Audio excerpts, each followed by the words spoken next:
random live. It's kind of late, so I'm sure there won't be many people in here. Child, the way I just threw this makeup on here. I was supposed to go dancing and they shut it down because, you know, people in Chicago be scared.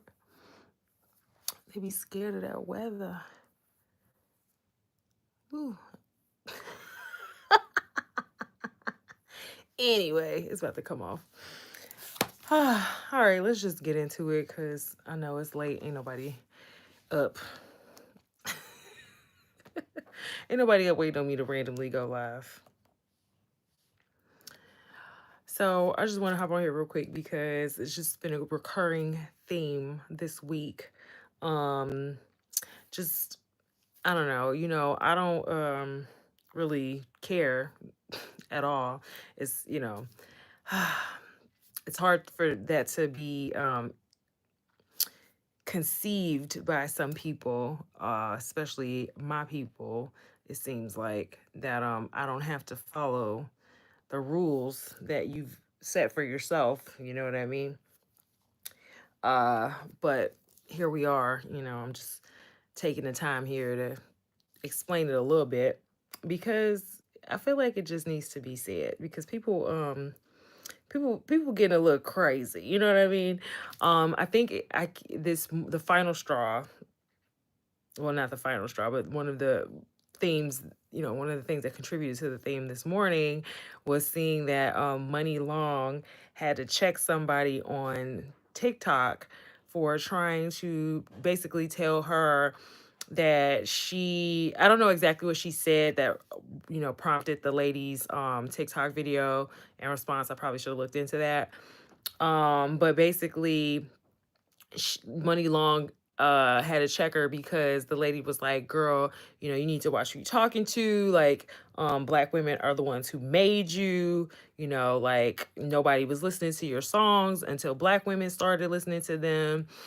And it's just the self-awareness, the lack of self-awareness is crazy. Like anybody who knows music or who was like into music, especially during like the early 2000s, I think it was, like Money Long,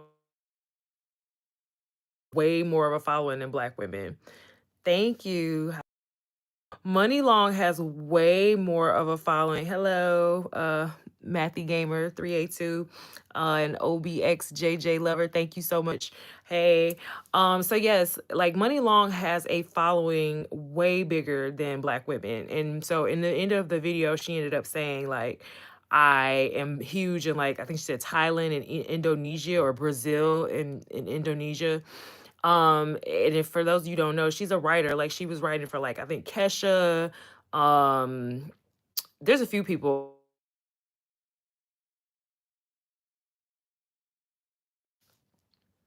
who has Money Long written for.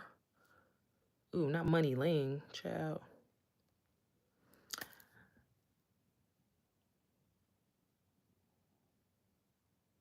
Michael Jackson or Elvis. I mean, yeah, we gotta go with Michael Jackson. Like, Elvis is cool, but like, ain't nobody hit like Michael. I mean, come on. He was like he was a whole thing. Like, yeah, ain't nobody touching Mike. You compare Mike to anybody, I'm gonna side with Mike. I don't know what's going on with my internet over here. It's taking too long. But Money Long, under Priscilla Renee, wrote for, okay, here we go. So Money Long, formerly known as Priscilla Renee, has penned songs for a diverse array of artists across genres. Here are some notable songs she has co-written. California King Bed, Rihanna. I knew it was a Rihanna song, but I couldn't think of which one. California King Bed was huge. Don't Wake Me Up, Chris Brown, Timber, Pitbull, and Kesha. Worth It, Fifth Harmony. So that's like a pop group. Imagine, Ariana Grande. Like, who's saying they wrote for Ariana Grande? Not a lot of people. Who Says? Victoria Monet, I know, wrote for Ariana Grande a lot. Who Says by Selena Gomez in The Scene. Okay. Don't Mind by Mary J. Blige, Gang Bang, Madonna, Bacon, the Nick Jonas featuring Ty Dolla Sign, Infinity, Mariah Carey. She wrote for Mariah Carey. Okay. Like, so you already know this is global, honey. Okay. And so for this girl to get on there and like try to humble her, thank you for subscribing. For this girl to get on there and try to humble her is crazy, saying that only black women supported you with that Hours and Hours song. And when we started listening to it and making TikToks, that's when you blew up. The lack of self-awareness, like I'm kind of used to it, but I'm still kind of flabbergasted every time because it's like this narcissism. Like, what is going on that you think that you're the only people that are, giving people attention or money or whatever. It just calls back like our Mayor Brandon Johnson, when he recently stated that, he's only hiring. He was at a church and he's now under DOJ investigation because he said that the only people that are the only people that he's hiring are black people, or is not saying the only ones, but he said his cabinet is full of black people because, we're the most generous race. And, when we get hired, or when we're in spaces that we are so generous and we give back to everybody else. But of course, anybody who's worked in the service industry, is I saw a couple tweets like this, like, well, I've worked in service and I've worked at restaurants and, been a bartender, and nah, y'all don't be tipping, like, I'm not trying to say it's all black people because I'm definitely a black person who tips. I actually was just out on a date and this guy, I don't know what happened, but basically the waiter came over and we started talking to him about, like the restaurant and stuff. He was saying how like since the pandemic, things have slowed down and, it's harder, the schedule is like more tight or, like more like he has to work more days and hours, but like the tipping is not so good, that the pay's not so good, etc. And so after he finished, I don't think he was like trying to tell us that to like guilt us or something. I don't know. But the guy had obviously paid the bill. And when he left the table, the waiter left, my date was like, oh, I didn't give him no tip. And I was like, "Oh, you didn't tip him?" And he's like, no. He's like, why am I tipping you for just doing your job? He was like, and they already had gratuity on there. And I was like, okay. But the gratuity was like $6 according to him. I didn't look at the bill, but the gratuity was like $6. And I know between what we ordered, like that wasn't even 10%. And so I'm just like, okay. Like it's fine. Like if you did your math or whatever, you figure you're not gonna give him. That's fine. But it was the fact that he went on like a 10-minute rant and it was like trying to humble him. Like he wasn't talking to him, but he was telling me about it. Like he doesn't deserve having a tip because basically you were just doing your job. So that all that's to say that, the whole idea of Brandon Johnson saying that black people are the most generous was kind of funny because all of the servers and bartenders jumped right in and were like, nah, y'all don't be wanting to tip. I was a server myself. And yeah, the tables that ran out on me, the tables that wanted to argue about their bills, where we had to call the police to the point where people didn't want to pay. Those were the black tables. I'm sorry, but that's the truth. And trust and believe, when anybody got a group of black people, we were all trying to fight to see who was not going to take that table. And it's sad, but that's the reality of the lived experience as waitresses. That typically your big black group of, table is probably going to cause you a problem. If you look at some of the stories that's been coming out with, people skipping bills and fighting servers and all types of stuff, it's been us. And I mean, I'm not trying to jump on us, but at the end of the day, like, we got to start taking some accountability. So all that to say, I'm just trying to figure out like what's going on, like where we are like, when are we gonna wake up? It's 2025. We've been exposed to the internet. Like, I could understand if we were still, this was the 50s and the 60s and all we had was television, whatever they put in front of us in TV. And, you had to live in your neighborhood and, saw black people, you only saw, your people within your neighborhood, your community, schools, church, whatever. And then maybe you got exposed to other cultures when you went away to college or when you started working a job or you began traveling, etc. But like at this point, there's no excuse whether you do those things or not. You've got a phone in your hand, you got internet, you've got TikTok, you got YouTube, and you can see like a myriad of different experiences, right? And so I'm just trying to figure out like why are we constantly trying to humble each other into like this box of like you need to act like this, you need to be like this, or you're not black. And I mean even Joe Biden had to tell us, you're not black if you don't vote for me. So he clearly said that for a reason. People were receptive. Y'all went ahead and still voted for him. So I just think it's very concerning because I keep getting this energy of like, as a black woman, I'm not supposed to be doing certain things because that's just not what we do. Another example, I love rock music. Okay, I literally grew up listening to it. Like, I always listened to it. It's like it never was a thought to me like I should be listening to rock, like, ever, until I started being around, when I got older in high school, other black people, and they were like, "You listen to that? Ugh, why you listening to that?" And then even like recently, I'm working out with this band right now, rehearsing, and one of my friends was asking me like, "Oh, you're going to start doing shows, with this band? Like, what kind of music is it?" And I'm like, "Rock and roll." And it was like, "You do rock and roll? Like, what kind of songs? Like, why you doing rock and roll?" It's like, do y'all know? First of all, rock and roll is raceless. Like, you got black rock artists, you got rock all over the world. You got whites, you got Asian rock. The Beatles were doing rock that they heard in the US. Like, if it weren't for like Chuck Berry and Motown and all of that, there wouldn't be a Beatles.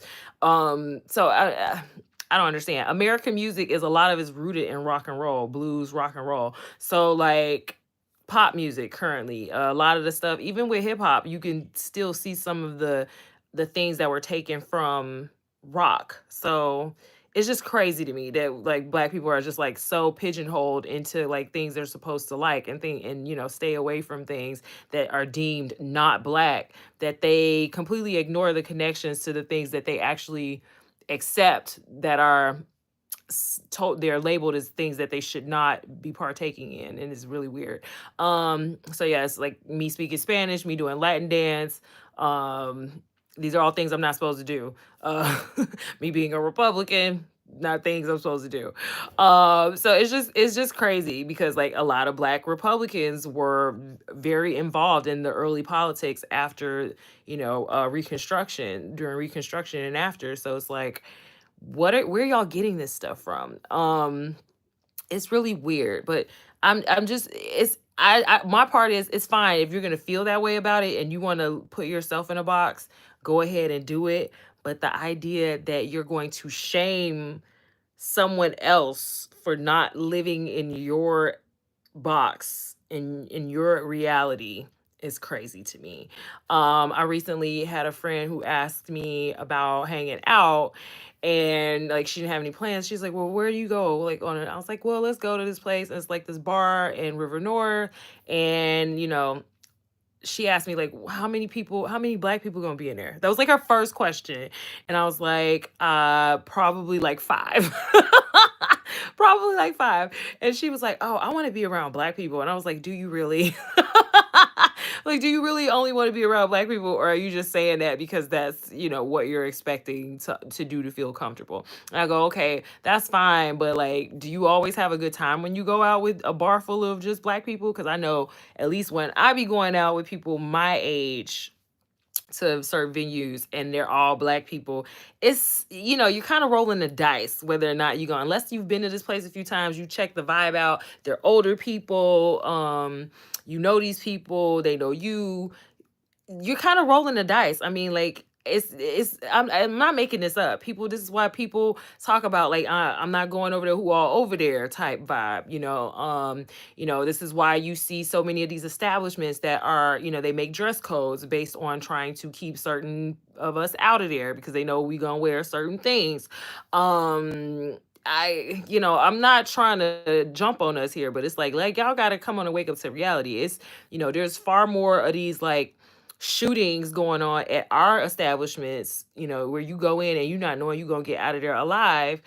than other establishments. So that's why I and many of the people I know don't go to certain places, because they know it's, if once it's a certain amount of us in there, or of a certain demographic, of a certain age group, like, you taking a chance you gonna have some violence or some gang activity or something. And I'm literally like, let's stop lying about this. Like, let's be real. So it was funny because, yeah, she ultimately was like, yeah, you know what, I don't have a good time when I go to mostly black establishments. So, like, see what I'm saying? Like, I'm not making this up.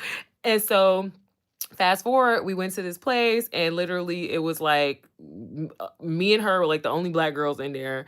And like, it was like, ugh, maybe like 3, 4 other black guys in there, and everybody else was like white, Indian, Asian. Like, it was a conglomerate, amalgamation of people, and we had a great time. Like, even though it's still gonna be like petty drama, girls gonna be girls with their cattiness and being a little especially they looking at us like, okay, what these black girls doing in here? You know what I mean? But they're not gonna walk up to us and start no ish, like it might happen at the at the club with the black girls. Like, I've had black girls just straight come up to me, mean mugging, what you want to do, the whole, let's, we can take this outside. Like, girl, no. Girl, no. I came here to have a good time. I don't know what you're mad about, but like, let's just stop. So yeah, I just had to say, like, this, let's please, let's realize that as a people, we have a lot to offer. Like, we don't have to be in this box. I love Betty Davis, for instance. So it's the same with like Money Long. She was kind of outside the box, doing her thing, writing music for different people. And then she ultimately, she used to work with Jimi Hendrix, and then she married Miles Davis, and she kind of changed his whole trajectory. Sent him into like the funk rock realm with jazz. And Miles Davis, if anybody's into Miles Davis, you already know this was like a great period. I loved his Betty Davis era because he was like just experimenting, and then that kind of led to, like, if it were not for Betty Marbury Davis, I don't think we would have had a lot of funk music. We wouldn't have had a lot of the offshoots of rock and roll or experimental jazz. So, like, you got to give her props. And she was not a typical black woman. Like, whatever, she literally went against the grain. She went against the grain, and she paid for it heavily, I feel like, ultimately with her life, because she, never was really accepted for who she was, because, people couldn't define her.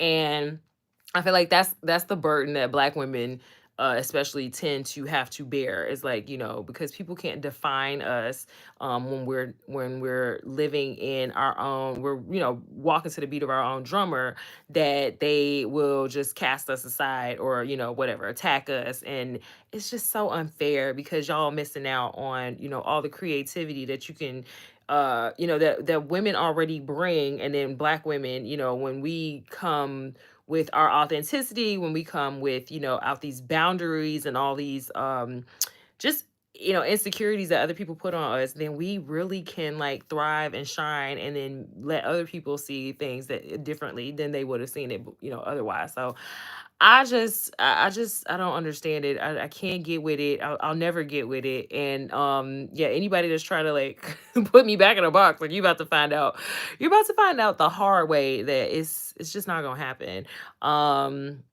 So yeah, I just found that to be really funny that, Money Long, of all women, had to check somebody, like, because, girl, bye. And then she was saying too, like, y'all want black women to struggle so bad. Y'all want black women to like live in, this mammy mode, where we're like out here, trying to cater to and help everybody else before we help ourselves. And it's literally like gonna be the death of us and our community. So yeah, I encourage you, as black women, whoever you are, like, please just do you. Like, you can enjoy all the things, you can do all the things. Like, there are no rules that you need to adhere to. Like, why do all the other women get to do stuff and you don't get to do it? Like, that's all in and of itself unfair. And then you see that from like how I feel like black men deal with black women, because it's kind of like, I know that she's not going to end up over there with those guys. I know she's not going to, go explore. And I mean, typically most of the black women that I know refuse to date outside their race. Some of them have interests, but then they like overthink it. It's like, girl, like they just men. Like they're just men like everybody else. So yeah, I don't know. I feel like black women, we gotta shake it up a little bit because being predictable is not attractive. I don't think it's helpful to you. I think it's like one of the laws of power is like, if you can be predictable, then pretty much people can, they can mark your next move, and they can see, what you own and kind of, harm your plans or whatever, your intentions are, can be compromised because you're so predictable. So yeah, I just we were watching Insecure on HBO together as black women, and I don't know how the point was completely missed. It's like Issa Rae was trying to give black women license to just be themselves, be insecure, be awkward, be different, explore, different things, and you don't have to feel like, you don't belong in your skin because you're not doing things exactly how other women do them. Even like y'all look up to Beyonce, and it's like, well, Beyonce's been pushing herself outside of a box. I mean, country music, like, y'all celebrate it when Beyonce does it, but then like, let your friend around the corner do something like that. You're like, girl, get your butt back over there. You think you white. You think you white. That's crazy. Like, I don't know. I don't know how y'all don't see this. Like, we're putting ourselves in a box, and it's just not cool. But yeah, I thought that was absolutely hilarious. And then it's the fact that, black men, like I said, tend to want to humble us into being predictable, and assuming that they know how we moving, and it's like, you don't always know how we gonna move, but some of y'all make y'all moves predictable, so it might be true. But I'm imploring black women to just do what you want to do. Like, stop hesitating on everything, stop overthinking everything, stop worrying about what somebody else gonna say, stop trying to please everybody. um like, yeah, stop worrying about if you're gonna be perceived as, woman enough or black enough or whatever. It's insane. Like, you gotta take care of you, your health, your mental health, your family, you know what I mean? Your community at large needs you to be your authentic, strong self. Not even just strong. Like, you can be soft life, like Ari Lennox was saying, right? You don't have to always be strong. You can be authentic and you can be soft, and that's okay too. Like, you don't have to follow anybody's rules. Like, you were born to be your unique self. So if you feel like going skydiving or dancing in Mexico, or I don't know, whatever, like, these, like, people ask me all the time, like, do you go out by yourself? I'm like, yep, sure do, because I'm not waiting on somebody to give me permission to go do the weird thing I want to go do. And I feel I'm very protected by the universe. So I don't worry about those things. Like, story, recently one of my friends invited me to a bar, and he was playing drums, and he ended up, obviously he's on the drums, so he's not paying me much attention because he's doing the show. But like, my phone was not working, and so I'm literally at the bar with like no working phone because I was like switching my iPhone over to like a new one. It was taking all day. So long story short, this like random white guy, old white guy, came up to me, and he was like having a good time. So we started dancing, we started having a good time, and then he ran into like these two black guy, or a Latino and a black guy that he had met at another bar earlier, that were from Miami. And then we all then got up together with these two, like a Latina and like a white girl from like New Jersey. And literally, I left with them, went to another bar, hung out with them, and then went my ass home.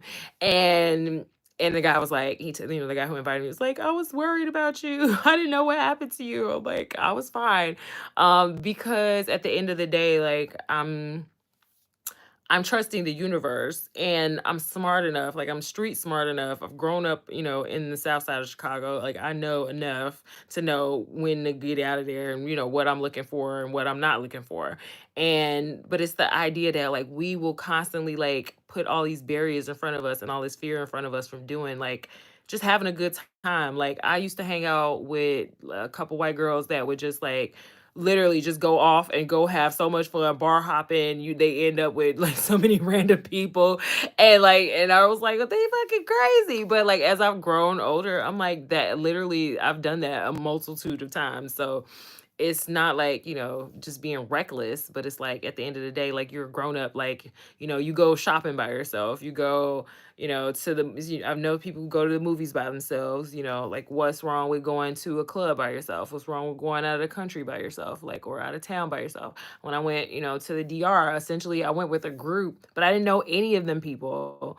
And I had a great time. Like, it's you, like, it's literally you. Like, you just have to be aware, self-aware and aware of your surroundings and just enjoy yourself. Like I feel like if God is putting something on your heart to do, then you should just be doing it. Like stop overthinking. I think that's why we're so mad and so angry a lot of times too. It's just like, why are we putting all these barriers in front of us? Like it's weird. And like I said, I don't feel like black men give themselves that many rules and regulations as far as like where they can go and who they can be with and all that other stuff. But for some reason black women are like torturing ourselves trying to live up to somebody's expectations. And I'm like, who made these rules for you? It's okay to be different. Seriously. So I commend like the women like Money Long, like, Betty Davis, Rihanna, even Beyonce, even though she somehow still maintain, like Beyonce walks this fine line of like being different and then being like, kind of like acceptable, predictable black woman to most of y'all. So it's interesting. But don't live in the box. The box is whack. You got to be able to like move around, do what you want to do, see who you want to see, go explore. Like the whole world is out there. Like I can't imagine having all these rules and regulations that I made up and expectations of what I'm supposed to be doing, and then like I'm old one day and now what? Like you are young, you're smart, like just enjoy yourself, enjoy your life. Go listen to the weird music, go hang out with the weird guys, not the super weird ones, but some, medium weird, know yourself and be self-aware, and really everything else will work out. But like I said, some of my idols are the weird women, so Grace Jones, Betty Davis, uh just the alternative girls. I love Rico Nasty. That's another one. It's yeah. Even like with Megan Thee Stallion, it's like, she was, hardcore like anime, and like, she goes to Japan and just like really just gets into the culture and like is really into, the anime scene and everything out there. So you don't yeah, it's there's so much fun in just exploring outside the box. That's all. So that's all I wanted to say. Because yeah, being predictable is not a power move. It's not a power move. And I mean, I don't know about you, but I can't be making weak moves for myself, let alone for, anybody else who I'm dealing with or affecting. So that's all I wanted to say. Hopefully you guys are doing well. I gotta start doing some more consistent live streams. So I'll, let me know in the comments if it's anything y'all want me to talk about. Especially Brandon Johnson. We gotta do some more videos on Brandon Johnson because he is a wildin'. That Happy Africa Day, the day before Memorial Day, is crazy work. But I don't expect anything less from him. I mean, that 6.6 uh, approval rating, he's really working on making sure that that is in the dumps. Um, but yeah, I just wanted to say, yeah, just let's be different, y'all. Let's be who we want to be. And if people don't like it, guess what? You'll find some other people who will. Like you don't have to be worried about whatever you're worried about. Is because you're grown. You're grown. Okay. All right. Y'all take care. Bye.